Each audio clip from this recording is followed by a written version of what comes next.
တငယ်ချင်းငါကိုဝင်ရှိနေပြီဟာညမသိနေတက်တော့မှာပဲမင်းမကောင်းလေးမရှိဘူးလားကောင်းလေးတော့မရှိဘူးဒါပေမဲ့ကိုဝင်ကသူ့ဟာသူရပါလားကောင်းလေးမရှိဘဲနဲ့ကိုဝင်ကဘယ်လိုရရလဲ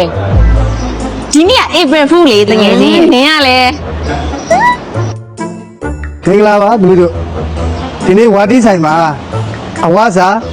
1000ပဲပေး promotion ရှိတယ်ကြိုက်တာစားကြိုက်တဲ့လောက်မှာစား ဟဲ့ကြိတ်တာစားရဲဟဲ့ဘာလို့တော့ထောပြီးချင်းနေဦးလေးမှားမယ်နော်အဲ့ဆိုဟဲ့မှားမယ်လားမင်းနုဦးလေးမင်းနုပေး A few moments later. စားကောင်းတယ်နော်ဟဲ့တန်လဲတန်တယ်ဦးလေးဟာရှင်းလိုက်တော့မယ်နော် 1,9,200ကျပါလေ ဟမ်ပြောတော့1000ဆို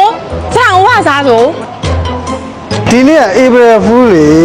ဒီနေ့က April Fool လေ ဟမ်အစားအသောက်ကောင်းလို့စိတ်ချမ်းသာဝါတီကိုသာလာခဲ့ပါ